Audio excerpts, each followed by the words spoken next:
Terus Imam Fathul Bari ini cerita, ketika Rasulullah SAW dawuh ikra'hu fi syahrin, ada sahabat yang pamit mau khataman tiap bulan nggak boleh, 2 minggu nggak boleh, seminggu nggak boleh. Walhasil itu dipakai alasan. Terus Nabi ngintikan ikra'hu fi syahrin sampai ikra'hu fi sab'in, sampai ada riwayat ikra'hu fi salasin. Sudah 3 hari khatam sekali itu sudah kebanyakan. Apalagi 1 hari khatam sekali. Itu kemudian dipakai kelompok tertentu untuk mengkritik tradisi NU yang 1 hari khatam. Tapi apa jawabannya Imam Fathul Bari? Apa mereka yang mengkritik itu benar-benar nyata ikra'hu fi syahrin, kemudian mereka itu khatam tiap bulan? Kan tidak juga. Oke, kamu kritik gak apa-apa dari Imam Sinten Ibnu Hajar al-Asqalani, tapi kamu juga harus baca ikra'hu fi syahrin tiap bulan benar-benar apa? Khatam. Ikra'hu fi sab'in. Memang benar-benar tiap 7 hari khatam. Niki ngritik sing khataman sedina tapi ya ora khataman tiap 7 hari. Jangan bakatnya jangan ngritik. Nah, terus Imam Fathul Bari cerita, a'rafun nas, orang paling tahu tentang yang digendaki Rasulullah SAW tentu ashabu, beberapa sahabatnya. Dan ternyata Sayyidina Utsman itu setiap malam khatam. Artinya apa? Tiap hari beliau khatam. Masa Sayyidina Utsman nggak tahu hadis itu? Sayyidina Utsman tiap malam niku khatam. Imam Bukhari rawi hadal hadis yang meriwayatkan Nabi itu melarang khataman keseringan, yang meriwayatkan hadis ikra'hu fi syahrin, ikra'hu fi sab'in. Beliau itu tiap malam khatam Quran, dan khusus Ramadan khatam 2 kali. Bukan karena order loh, memang benar-benar khatam. Jadi pagi khatam, indal iftar, nanti khatam lagi sampai indas sahur. Sehingga terus mulai sanad kula dugi Mbah Dolah, dugi Mbak Arwani sedanten lewat orang tua saya, lewat guru-guru kita, khataman tiap hari itu enggak punya akibat apa-apa. Karena itu ahwalu masyayikhina, itu sudah perilaku masyaikh kita. Terus niki yang perlu saya ungkapkan. Kemudian orang-orang yang kayak Mbah Minan itu ngalami toyul wakti. Gurunya Imam Sa'roni namanya Ali Al-Mursifi, ini cerita tentang Sirajul Qori, saraipun Mandumah Satibi. Di antara keramatipun gurune Imam Sa'roni niku 1 hari itu khatam 360.000 1 hari. Sampeyan iso bayangno 360.000. Niku boten sampean takwil paling kulhu pengganti Quran. Boten, ya memang dibaca. Sampai muridnya Imam Sa'roni itu tanya, taqra'uhu bi harfin wa sautin, apa kamu baca dengan huruf juga ada suara jenengan? Naam. Terus kata beliau, maddawli al-waqta, ini Allah memanjangkan waktu untuk saya ikraman di Rasulihi Muhammad SAW.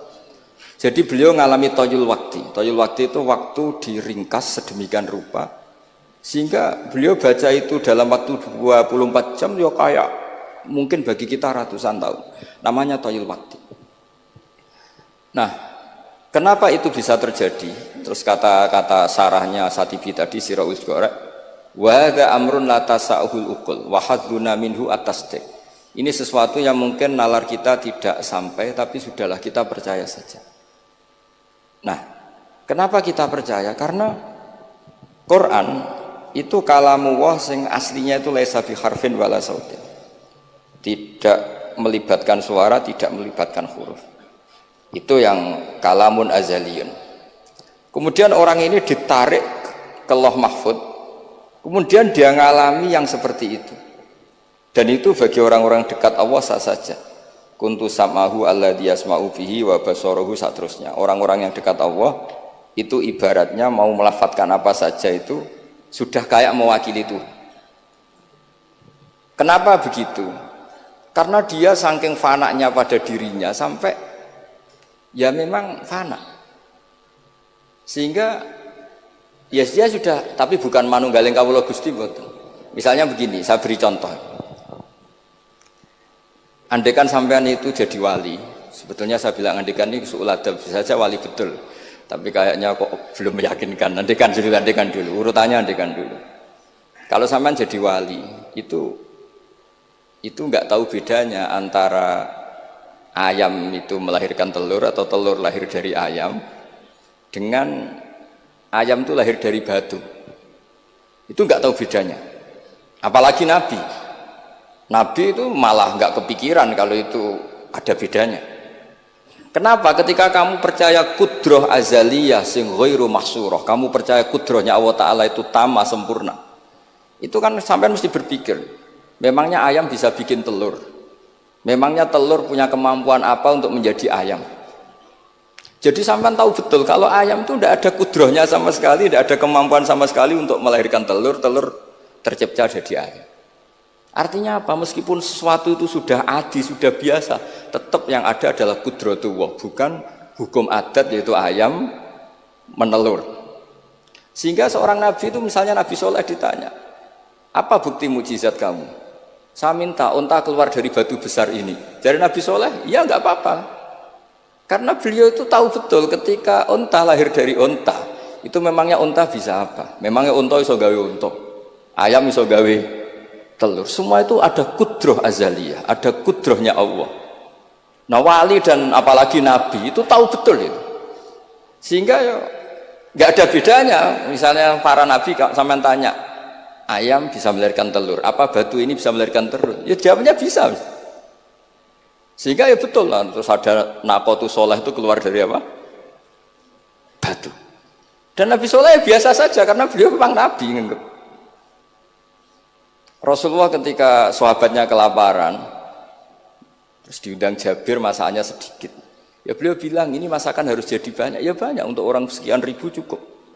Ketika sahabat kurang air di padang Sahara gitu, sahabat bingung nyari air, Nabi malah sare, masyhur. Sare, terus ya santai aja ketika beliau dilapuri kurang air, terus ya sudah minum air dari sini, terus fana ba'al ma' min baini asabi'i. Karena Nabi itu orang yang tidak bisa didikte oleh hukum adat, sehingga tidak terus ayam ini bisa melahirkan telur, berarti mungkin. Kalau batu enggak melahirkan telur, tidak mungkin. Terus kamu bilang ini mungkin, ini tidak mungkin. Itu kita kalau di matolek kan diajari. Padahal mungkin tidak mungkin berdasar hukum adat, bukan berdasar kudrohnya Allah Subhanahu wa Ta'ala. Nah, orang-orang yang sudah begini, masalah rezeki juga gitu. Soalnya sementing para pangeran, masuk dimbarno pangeran. Akhirnya sudah, sementing muamalah mbek Allah. Makanya dulu ada cerita seorang Habib, dia nggak punya pekerjaan, terus setiap hari dia sholat, tiap pagi ngantor. Ternyata dia ke musola atau ke masjid sholat.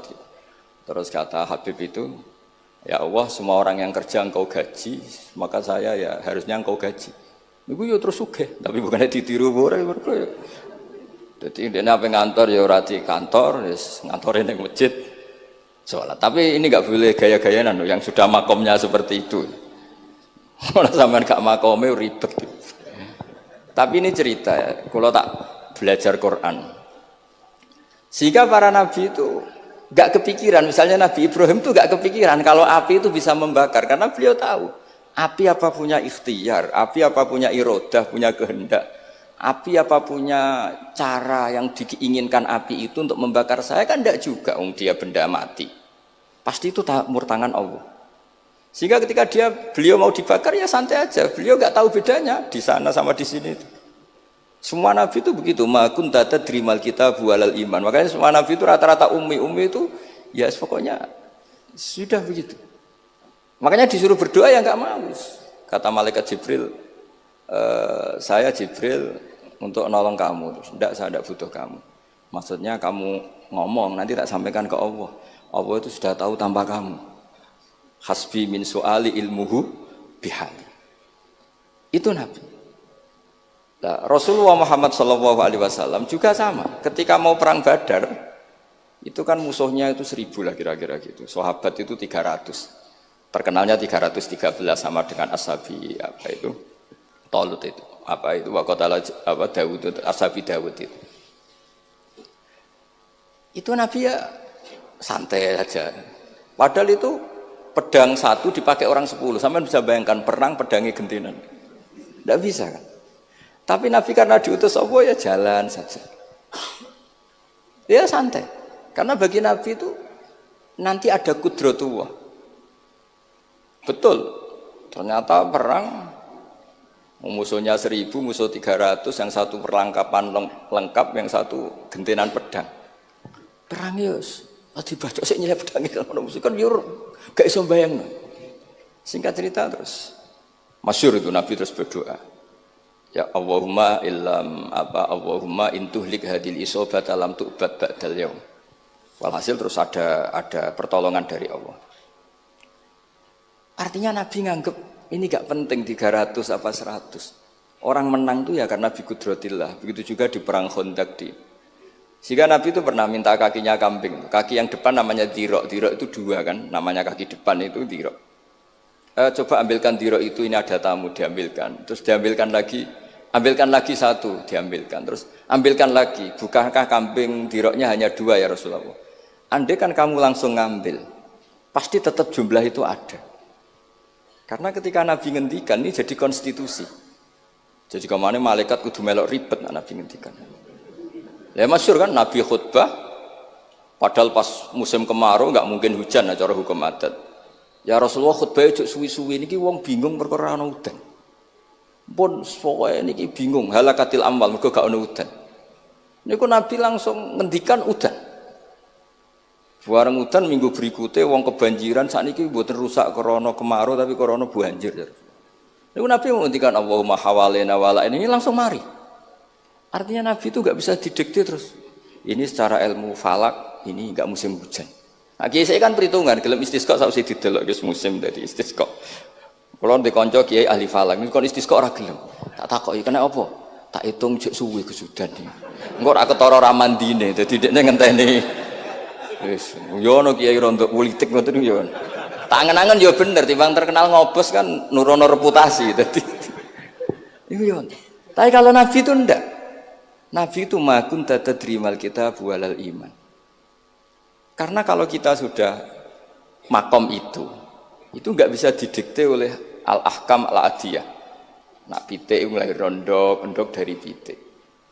Makanya ketika ada kitab Al-Husunul Hamidiyah, hukum adat ini telah membodohkan kita lama sekali sehingga Anda tidak bisa percaya kudroh tamah. Dan ini kaitannya hormat baminan ini nanti tentang Quran. Nanti jenengan melihat mukjizat terus gampang sekali. Kata Imam Al-Husunul Hamidiyah ngendikan umpama klungsu niku biji asem nih. Andai kan tidak pernah terjadi klungsu itu jadi asem yang besar. Kemudian buah, kemudian macam-macam lah ditabrak truk nganti yo masalah tenan. Terus itu gak pernah terjadi. Terus akhbaro kamu birun, terus kamu diberi cerita orang ini klungsu ini bisa jadi pohon besar sekali suatu saat. Kamu pasti tidak percaya. Oh ini mohal, masa barang kecil jadi besar. Berhubung sering terjadi, terus Anda bilang mungkin. Tapi pertanyaannya, loh ketika mungkin itu kamu kan gak ikut bikin. Loh namanya mungkin tidak mungkin kan kamu harus punya otoritas ikut bikin. Kamu kan gak ikut bikin, kok bilang ini mungkin, yang ini tidak mungkin. Ketika itu sering jadi pohon besar, Anda pun tidak berkontribusi kan? Kontribusinya siapa coba? Allah Subhanahu wa Ta'ala. Nah di sini terus para wali itu sudah mengabaikan itu semua. Jadi ya Nabi kalau mau mi'raj ya sudah terbang saja. Kayak Syekh Abdul Qadir Jilani kalau mau tawaf ya tawaf saja. Padahal beliau di Baghdad. Imam Nawawi itu di Damaskus. Tiap malam tuh tawaf. Padahal penerbangan 3 jam. Karena beliau gak roh bedane iki adoh iku parku. Mbak Mutamakin kepengen teng Mekah ya teng Mekah mawon. Ora usah antri haji, paspore diurus. Kondo Mas Nadib kondo menak nu mboten usah ngoten. Mboten usah ngoten. Niki cerita wali mboten. Artinya nah, orang-orang ahli Quran itu sudah ke makom itu. Sehingga ya coba warai nak tengok-tengok ning omah terus rezekine piye ya coba warai ngono kok dadi goblok malah niki pun makomnya seperti itu. Dan kita harus berlatih. Kalau kita tidak berlatih maka ilmu ini akan hilang. Ya itu tadi, terus kita didikte hukum adat, seakan-akan hukum adat ini memenjarakan kita, memasung kita, kemudian kita sampai nanti ada mukjizat, Naqatus Soleh keluar dari As-Sokhrah, dari batu besar kita janggal, Nabi Ibrahim dibakar oleh api, kita apa? Janggal. Sebetulnya itu kalau pakai, makanya di Matolek, di semua pondok diajarkan, ada mohal akli, ada mohal apa? Adi. Kalau mohal adi itu ya sebetulnya tidak mohal, cuma secara adat itu jarang apa? Terjadi. Tapi kita harus mulai berpikir, dilatih. Ketika telur jadi ayam, memangnya dia punya ikhtiar kan enggak? Tetap di situ ada kudratullah. Lah kalau sama-sama kudratullah bedanya apa? Telur keluar dari ayam sama telur keluar dari batu. Kan sama-sama yang menentukan adalah Nah di sini ini latihan tauhid. Terus yang terakhir untuk sering baca Quran secara fasih, secara benar, secara apa? Ini saya cerita min haisul makna ya. Itu sesuatu itu dikembalikan pada yang punya. Saya beri contoh ya. Kalau sampean saya tanya, mic ini kan dari besi, sama ini masker dari kertas, dari kain. Ini kuat mana? Pasti sampean menjawab kuat mic, karena ini materinya dari apa? Besi. Tapi Anda salah. Artinya salah itu, ya semuanya itu cerdas tapi lagi setengah. Yang benar adalah, ya terserah jenengan Gus jenengan yang megang. Bisa saja ini masker tak rencanakan, tak awetkan, tak simpen, tak museumkan. Saya punya rencana menghancurkan mic ini. Berarti nanti awet mana? Dinosaurus itu konstruksinya lebih kuat, tapi Allah menghendaki habis-habis. Pitik sing ngono iso nganti saiki. Nah, kira-kira seperti itulah hukum Allah. Karena agama itu apa? Jadi ya mam biadi malakutu kulli syai. Agama itu berkeyakinan kalau ya terserah yang punya. Jadi kalau di depan agama, kamu tidak bisa bilang ini lebih kuat dibanding ini, tidak bisa. Tetap terserah yang Jadi kalau jenengan cerdas betul ditanya, mic ini sama masker kuat mana? Terserah jenengan. Atau kalau enggak, wallahu a'lam. Karena memang iya, apa artinya ini lebih kuat tapi saya punya rencana menghancurkan. Tapi ini lemah tapi aku punya rencana tak awetkan. Nah, seperti itu harus dilatih supaya kita terbiasa iman itu bil bayyinah dengan argumen-argumen yang kuat. Karena memang syaratnya iman menurut banyak ulama ya lam yakunil ladzina kafaru min ahlil kitab wal musyrikina munfakina hatta ta'tiyahumul bayyinah. Jadi sehingga semua rasul itu punya kecakapan itu. Makanya nanti kalau suatu saat jenengan dekat ajal, dekat apa, itu harus begitu juga dilatih. Ketika saya hidup ya tidak bisa mengatur kehidupan saya, cara kerja jantung, cara kerja organ tubuh kita. Sebenarnya kita hidup kan hidup saja, kita tidak tahu kenapa hidup. Tapi sawangannya nak wis mangan menjaga kehidupan. Sawangannya nak berobat menjaga apa? Kesehatan. Tapi kita bisa apa di depan kudratullah? Jadi harus dilatih terus. Karena ini ngaji berarti yang ahli Quran itu sekolah suwon adat kados Mbah Minan, Mbah Dimyati, beberapa ulama yang enggak keluar kamar itu mulai dulu juga ada. Itu juga satu manhaj karena sudah asik dengan Allah maka asing mengalami wahsah dengan yang lain. Tapi juga ada ulama yang milih kumpul orang banyak sehingga manfaati orang banyak. Dan menurut saya figur-figur di kajian itu sudah sempurna larnya. Ada model Mbah Dola, Mbah Sahal, Mbah Minan sendiri tertutup, tapi Ibu Umi Tuha sosialisasi kiroati kemana-mana. Sehingga ini pelajaran bagi kita bahwa pilihan dekat Allah itu variannya banyak. Yang penting ikhlas sambil terus belajar mendengarkan makalah-makalahnya ulama. Karena makalah ulama ini penting. Kita kalau nggak diwarai ulama itu tidak bisa cara berpikir bersanad. Saya sering didhawuhi Mbah Mun, ihdinas siratal mustaqim itu siratal ladzina an'amta alaihim. Kenapa tidak siratoka jalanmu ya Allah? Fa inna Allah ta'ala la ya'kul wa la yashrab wa la yanam. Allah itu tidak makan, enggak tidur, enggak apa-apa. Terus kita bisa niru apa, Pak? Tapi kalau siratal ladzina an'amta alaihim artinya thariqullah adalah dengan mengikuti orang-orang yang telah diberi nikmat. Jadi kita niru Mbah Dola, niru Mbah Arwani, niru orang-orang baik. Karena kita enggak bisa niru Allah.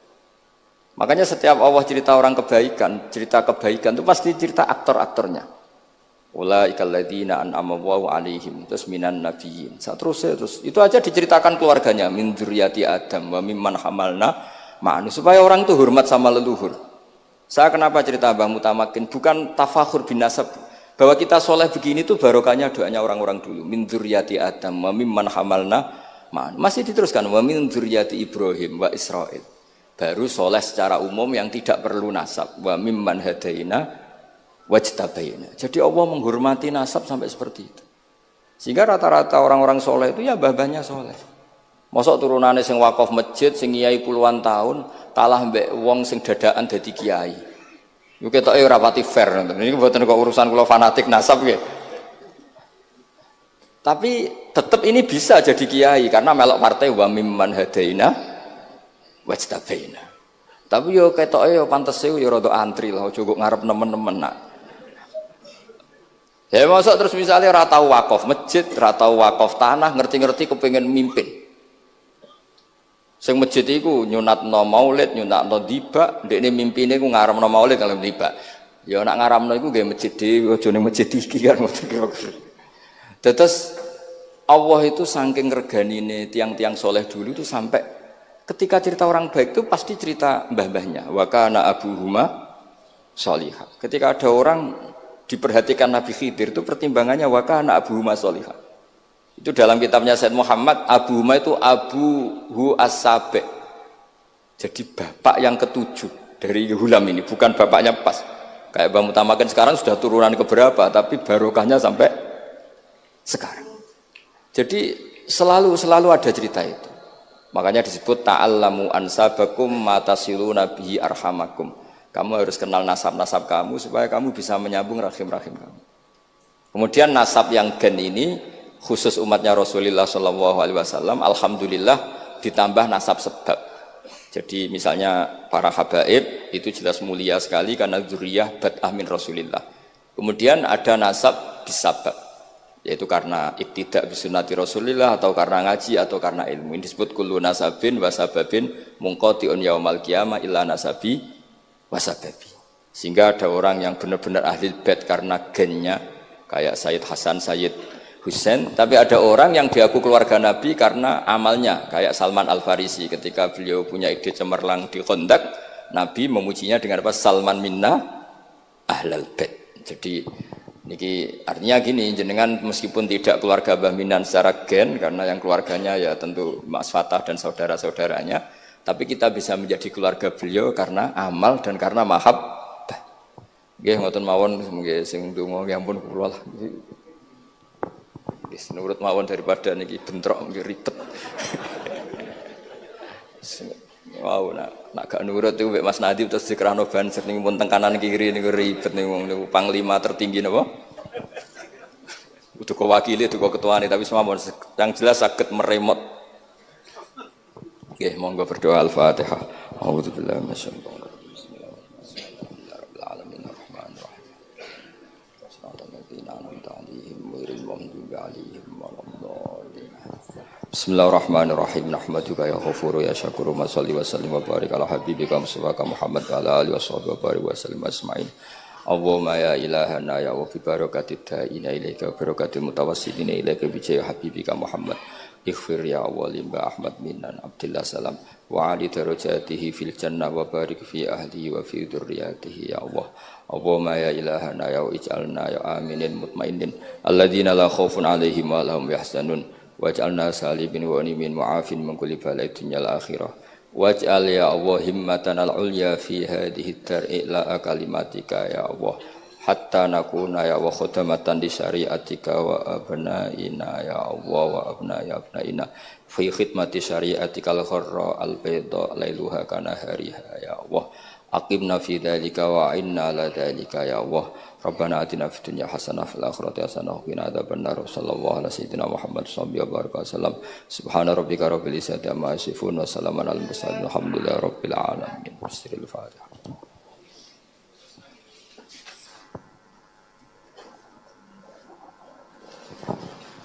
Assalamualaikum warahmatullahi wabarakatuh.